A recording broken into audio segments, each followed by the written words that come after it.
Actually, there was this argument I saw that yeah, there were some ex-players were how can I say, arguing the quality about Italian league because they don't perform well in the Champions League, and they are saying like basically Italian league is not good enough, like they are not That's even in the only top five. ESPN. That's only Yeah, ESPN does that. exactly.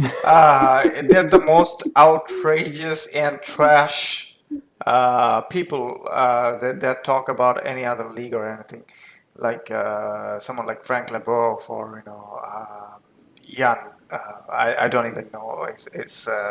He was playing for The club, yeah, Blackburn or yeah, some really low rated EPL teams, and he played a bit of stint in Germany as well. But again, I mean, yes, Italian league doesn't have that much of money at this point. yeah. But saying that Italian teams are rubbish and Italian leagues are rubbish is actually showing them how rubbish they are as a viewer of the game. It's by far the entertaining league after EPL. Yeah. And I think there are a lot of good teams and good players out there. A lot of great tacticians out there, and there you cannot argue about tacticians like Gasparini or which well people might say differently, but Mourinho still has his aura and He yes, actually beat Gasparini probably 2 3 weeks ago. exactly.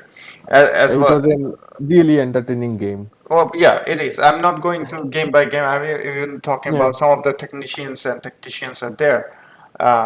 So Italian game has always been tactically very good, but uh, Yeah. just showing that a Milan performance, which we talked about, Milan has been not Yeah. good in Champions League, but you have to give them a little bit of breather because that's how many years after they've been in Champions League, and it would need some time. Yeah, Uh, also they don't have a big squad or any flows of money, like new money or new players. So they're it they're will take working a on recycled players yeah, or very promising players. So you have to understand, and also they're arguably their leader on the back, Donnarumma didn't extend the contract. So yeah, there's a lot of change going on in this Milan team, and a lot of work's been going on, but that doesn't really justify their poor performance. They've been up and down even in Syria very recently. So yeah. yeah, that doesn't show that the entire league is garbage just because Milan. Yeah, right now they're standing in second, like only 4 points behind Inter Milan. Yeah, exactly. So I wouldn't make that comment, but again, that's not me. I And guess Milan, Inter Milan is playing in the second round of the UEFA Champions League. after 10, 11 Uh, years, yeah, but the thing is that if you remember the last Milan derby, it was really close. it is. Even the last three derbies were like really close. It was and very enjoyable as a spectator, Yeah, neutral supporter who doesn't support any of the Milan side as a neutral viewer. Very very attractive games in terms of what you want to see in derby. That was there. Um, I wouldn't say that the Italian quality is dropping. I think it's slowly going up actually. Uh, yes, Juventus is in crisis, and there's been a lot of speculation why it is that way or not. Uh, but other teams are actually doing fairly well in that Italian league. Even actually they're catching up Juventus. Even if they are I think they've performing surpassed Juventus at this point. yeah, yeah, exactly. And like even if they're playing with like Cristiano Ronaldo or someone else, it wouldn't be matter because like even if Well, they Juventus get a didn't they beat Chelsea in the first leg, and they were yeah, struggling in the Serie A and sitting on seventh or yeah, eighth position, right? yeah, Does that prove they anything? yeah, also they were actually in the top of their group when they Exactly. So a team that is really struggling in Serie A, topping the group with the European champion on that same yeah, group, doesn't really yeah. say anything. It's about a particular competition. That's not the scale to evaluate their performance or the league's overall performance. Yeah. Anyway, that's again, ESPN and there's some of the headless or brainless people talking nonsense about it. Well, while we are in the Italian league, I just want to uh, how can I say give an highlight about this whole Sure, go ahead. standings. Like after 19 matches, um, uh, like Inter Milan is sitting on top. AC Milan is only 4 point behind, and Napoli is 3 points behind, and 2 points behind uh, of Inter, right? Yeah, no, 3 point behinds of AC Milan. Okay, so as Like a third they are position. only like 7 points behinds of Inter Milan, Okay. and Atlanta is like right over their neck. They are with like 38 points, Atlanta, and Napoli has like 39 points, and Juventus has like 34, and Roma has like 32. Also, Fiorentina has 32, and Lazio has 31. So, like these are the potential European teams Yeah. from the for the next season. And Well, if we Sassuolo is moving very. no, it's not actually they dropped a whole bunch of points No, no, actually. I totally. Their start was terrible, but last few games I've seen them doing fairly well. Um, you have other teams, but Fiorentina, I think they would make it if they can keep Vlahovic in the Yeah. window. If they can keep it, I think they will make it to the Europe, at least in the Europa League. But it's a big if. Um, Napoli, they had some issues with injuries. A lot of key players. Now there is a Actually, we discussed about this before. Like, if Napoli is going to make it to the championship, because this is the trend since 2000, 2014 or 13-14 season, since yeah. it started actually. Like they starts always like I don't know, they bolster everyone in their way, and then suddenly in the mid season they are sitting on top two or top three and like 2 3 points behind. And we talked about this, like they are exhausting levels of work in the field. I think it has And something to do with the bench as well. The bench is yeah, not also, as great yeah, as their first 11, and a lot of players now because of COVID and a lot of other incidences and stuff like that. It's just unfortunate. I really like watching this Napoli, to be honest. Even their main players from defender to attacker was missing for the last 3 4 games. yeah. I feel empathy for them, and although I'm not a huge fan of Spalletti, I'm not. He's okay as a manager. He's not great, um, but he's done fairly well with this team. Um, but again, coming back to Napoli and Inter has done really well to keep up. They were not they were, I think they were third at some point, and not even wasn't fourth, and they keep going and pushing harder. They just got their 3 points from whatever the matches available, and right now it's the mid-season, right? 19 after Yeah, 19 games. Normally, whoever remains in the top in the mid-season in Serie A, 70% or 72% has always gone and win the yeah, Scudetto. So Inter with this team under Simone Inzaghi, I think uh, playing really well. They have very different way of attacking and very different style of players in attack as well.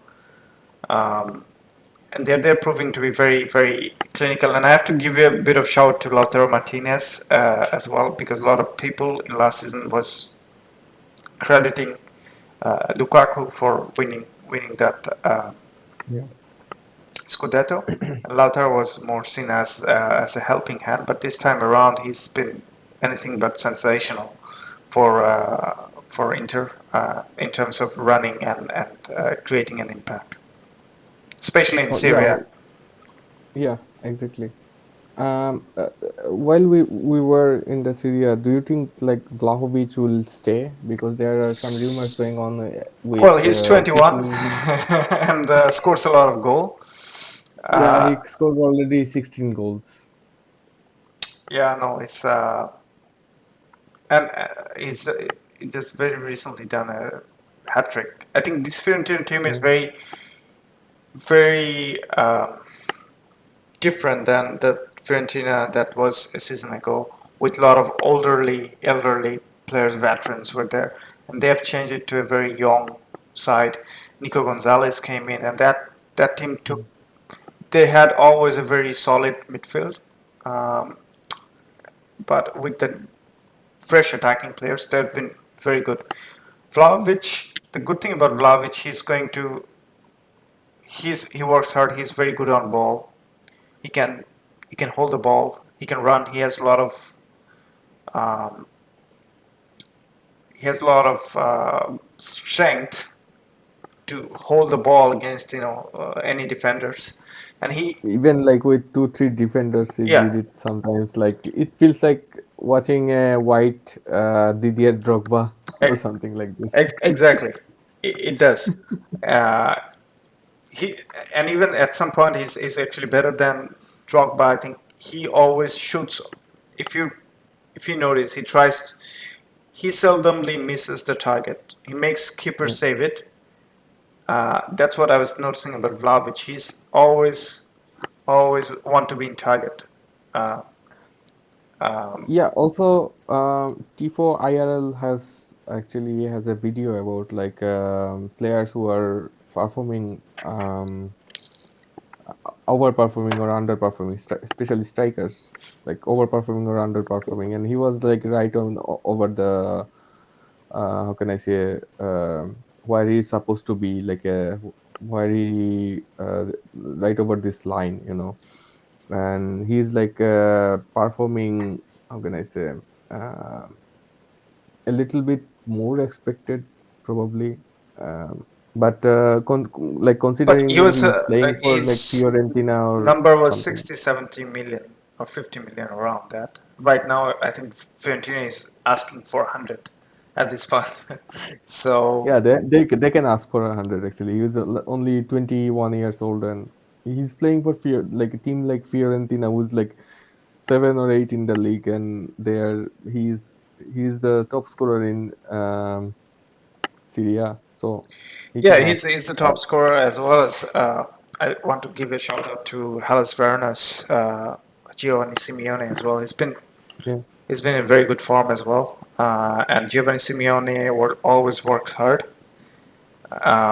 This season he has scored some brilliant goals outside of the box as well, which I haven't seen from Giovanni for a long time.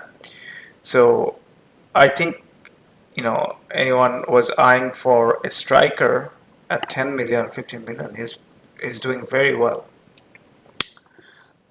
Uh, Barcelona, well, basically. not really Barcelona. Barcelona is eyeing on Morata. I don't know why, but I'll come back to that. Yeah, we will come back there. But In the meantime, Vlahovic, yeah, Vlahovic is highly linked with a lot of teams, including Arsenal. yeah. And I think Also with Manchester City, like yes, they lost. I don't know. Like Ferran Pep Torres. Guardiola said that like they are not going to buy a striker or anyone this in this winter transfer season. But I don't know. They will probably keep a tab on him, especially if they miss signing Harry Kane next season. So Well, Hurricane, maybe I don't understand the obsession with Hurricane. I mean, he's a fantastic scorer, but still, he's going to be what, 30? 28, 29. Yeah, around that. Yeah. So I like Vlahovic a lot, to be honest. It's a very Well, his work rate and how he links up with this winger, especially, it's almost same as Hurricane. yeah. Not like similar, not same like similar. He does, but he doesn't drop that much. Sometimes he does, like especially matches against AC Milan or some teams like that. But still, like he's not like playing. His wingers are not like pushing up like Hurricane, and but he can actually drop sometimes to link up with the other midfielders and make spaces for the wingers. But um, I would actually go for Vlahovic than Hurricane. Yeah, it makes sense for Man City to have Jack Grealish in $100 million, or is it euro, or still 100 pound? million pound actually, Yeah, yeah, more and than and 108 million euro well, probably. and sitting on the bench mostly or coming as a substitute, I'd go for Vlahovic without a doubt. But then again, it's Man City. But even for our Arsenal, I think Mhm. it's a very good investment if they go for him. But right now, really top clubs will really go for Vlahovic if they don't get Haaland or Mbappe. So Vlahovic in that I don't know. Yeah, I think it's also probably in Real Madrid's radar, but Real Madrid is also but they are more interested in Davison or someone like this. Um, um from he was playing for Lille, Yeah, that's I guess. Canadian striker. Yeah, Yeah. he's So been great. yeah, he's the top scorer now. Probably scored 15 or 16 goals Yeah, there, and he moves like a real genuine number nine.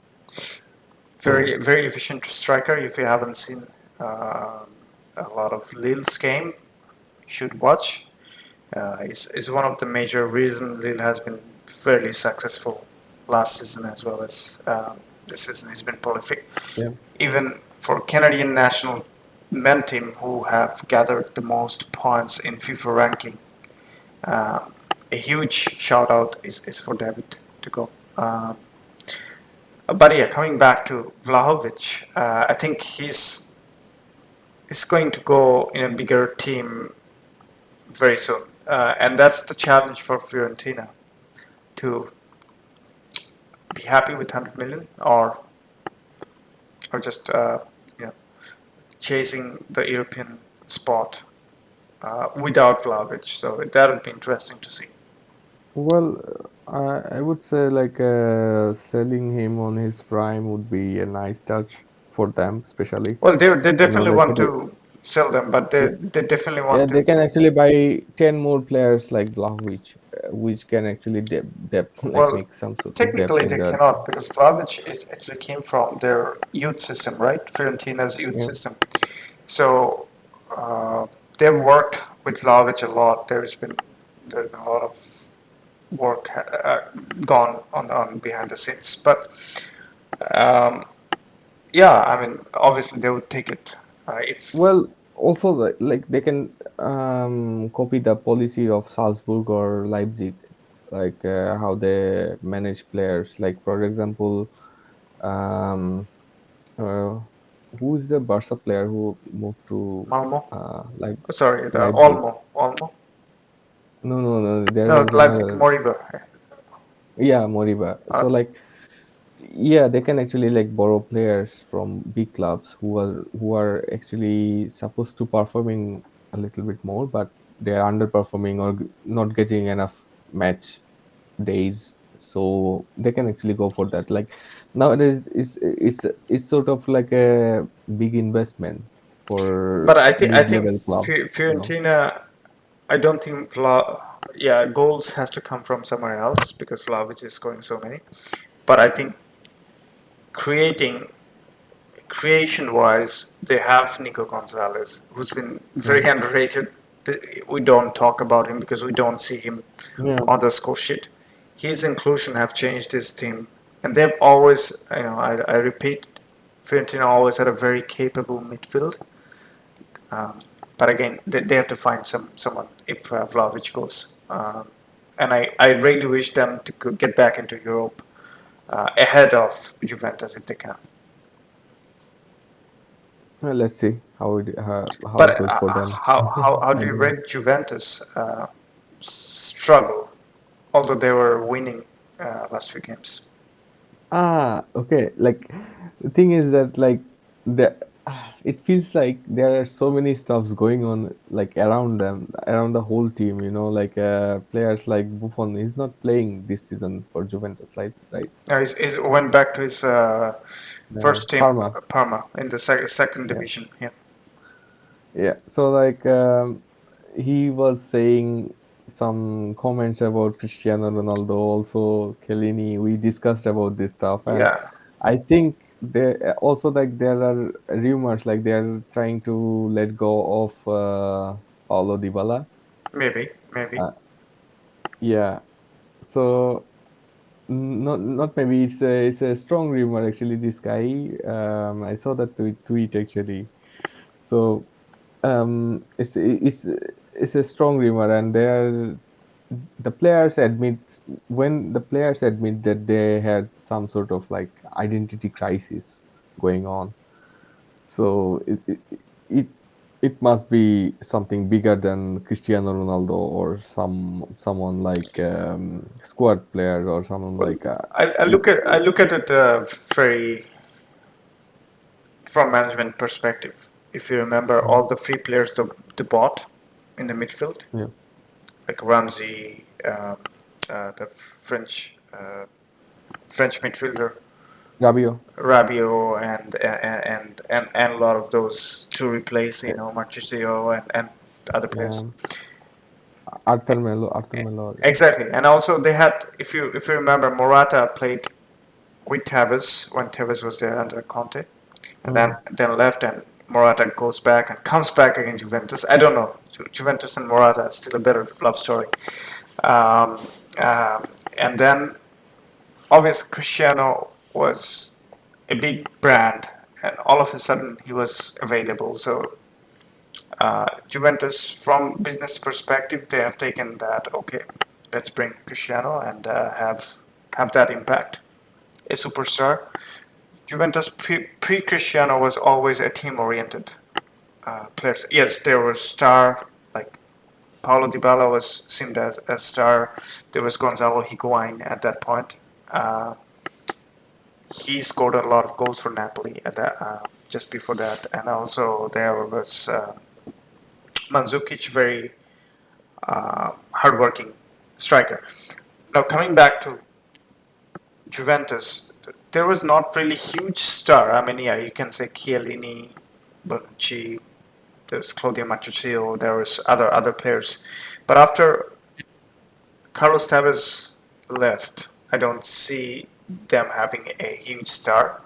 So I think what Buffon was saying, that he left one season for PSG, and after a season he came back, and he already have seen there the culture has changed, and what has changed is also Ronaldo's has a big PR, so the club always prioritized Ronaldo's needs, and the team needs to be formed around Ronaldo to make sure that Ronaldo performs at very best, and that has slightly unbalanced the team. And also the unbalance started with some of the free players like Ramsey and Rabiot and others, and Bentancur and stuff like that. Very underwhelming players. So I think he was talking about on that context, but it was taken out of context. Uh, Yeah, exactly. I was going to say something like, for example, they had at one point they had Mandzukic, they had Gonzalo Higuain, and they had Cristiano Ronaldo, three players who can actually play number nine, and there weren't any like the wingers to like. There were wingers like Cuadrado, but he's not like someone like world class, like Chiesa even. Chiesa wasn't there at the time, and Dybala was playing more central role. And yeah, this is what happens when you include Cristiano Ronaldo on the top. Like this season, Bruno Fernandes is suffering for spaces because creative midfielders, they need spaces ahead of them to perform, and Cristiano Ronaldo, like he how can I say, he moves more direct, like more straight, and he doesn't actually make those clever runs. He's not like a genuine number nine, Okay, but let's go back to Cristiano's last successful team. Not him. He's been successful even in Juventus, personal level. But yeah, let's go back to the team that was successful with Cristiano was Real Madrid, right? Under yeah, Zinedine Zidane or before that Ancelotti. Ancelotti, yeah, Let's see who were there to sacrifice for Cristiano. Benzema yeah. sacrificed a lot. There were at time Di Maria sacrificed a lot. He was a winger. He had to play in midfield. He did that. There were Nacho was a player. He sacrificed, Mhm. basically sit on the bench. Not Nacho, not Nacho. Sorry. The, he was in Malaga. I just forgot his name. Real Isco, Isco basically yeah. was on the bench. Asensio was not really regular. If you see, Lucas Vasquez got more time with Cristiano because to put ball on the crosses, you have to have a very good winger. After Cristiano moved on, Lucas Vasquez became kind of irrelevant. Modric and Cruz on the middle, as well as Casemiro, have sacrificed a lot in order to Cristiano work whatever he works. You Actually, just they played different roles. If you work with someone like Cristiano Ronaldo, you cannot actually like put players like Bruno Fernandes, Paulo Dybala, or even like Luka Modric or Mesut Ozil. If you remember, like Ozil was playing right over, like right behind Ronaldo. It was not working actually. It was only working when Ozil, was taken when off. Ronaldo. Yeah, no, yeah, Ozil was taken off, or Ronaldo was playing from the left. Then it was actually working because he needed some sort of this sort of players needed some sort of Space. place. Yeah. And if you, yeah, if you limit them in before the how can I say, like 25 years or 28 years or 30 years, because if you remember, like Modric and Cruz are operating just before this line, like the final third, like final 25 years, they are operating like before this line. So that, so that, like, it's also about this formation, like the Ancelotti was playing 4-3-3, and how can I say, Juventus was playing in probably 4-4-2, or some sort of, like, sometimes it was diamond, or sometimes it was like four Yeah. three three Exactly. with Sorry, and Pirlo. Um, yeah, but yeah, coming back, different players around, different coaches, different dynamics, and different leagues yeah, too. Different league, yeah, very different league. of course, yeah, Um, so yeah, Juventus eventually didn't get any kind of benefit with Cristiano because the no. ambition was to bring Cristiano and win the Europe.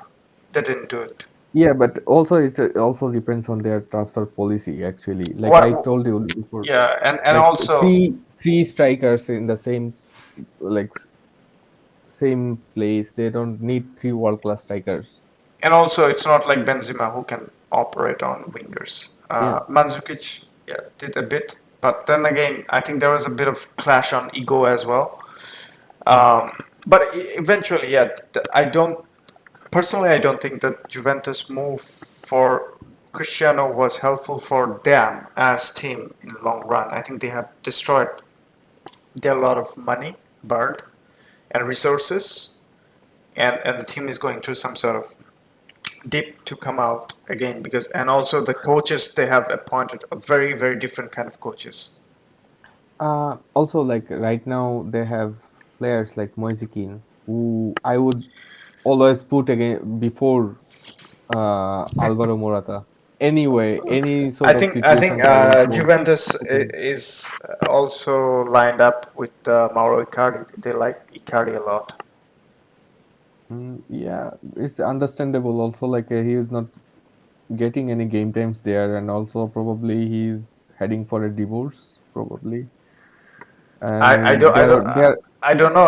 Let's not even go into that Icardi's personal well, life. there are some sort of drama going on there. I don't Yeah, want to go in, that's but ever he going. will also wanted to move into Italy, Yeah. move back to Italy again. But So yeah, speaking on his input on field, let's focus on that. I think Juventus is liking the idea, but as today we just saw on the social media, there's been Barcelona offer of Memphis Depay exchange with Morata. Morata. I couldn't understand that part.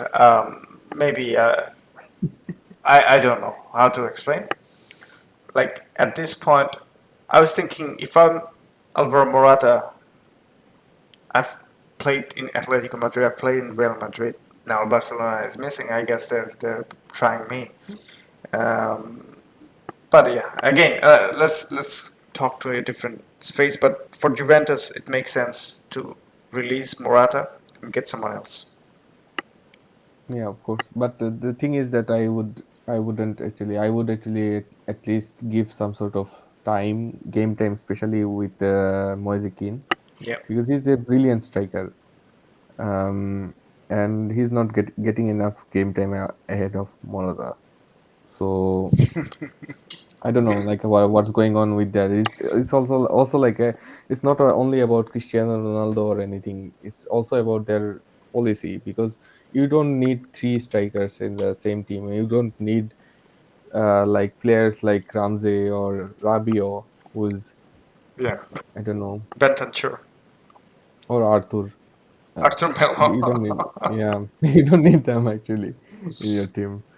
So it's also like with Now, do you remember losing Arthur Melo has been compared at one point of time with Xavi Hernandez? I said, okay, this kid has some potential, but there's you see highlights and ball control one or two things, and then just compare it to someone else as a legend. It's so tiring for me. Um, Xavi became Xavi after like say, 500 matches. yeah, Like since when Frank Rijkaard probably put him a little bit ahead yeah, um, with this 4-4-2 system with Ronaldinho and Deco on the right. yeah. No, So I don't understand some of the comparison that comes from social media. So let's not go there as well. So yeah, Juventus. Uh, I think they've won the last few games, yeah, and Dybala situation is I could understand 28, 29 years old. He earns a lot, and but he's frequently injured as well, and he's their main player too. Even now, the most goal. I mean, he's the most involved person in the goal creation and also they scoring. probably drew against Yeah, the Inter Smith. Milan or something. The, And yeah, he was the only impact player this match yeah. for Juventus. But So yeah, then I it is could actually understand rethink that about the whole. if they don't really renew his contract, I do Yeah. understand from their point of view. But then, do you want Dybala to go for free? I don't know. No, they will probably make some sort of money, at least like 20 to 30 million, probably. I don't know. Still underwhelming, but that's okay. So yeah, coming back from Serie A, I mean, if we go and talk about Syria, there's a lot of other things to talk about.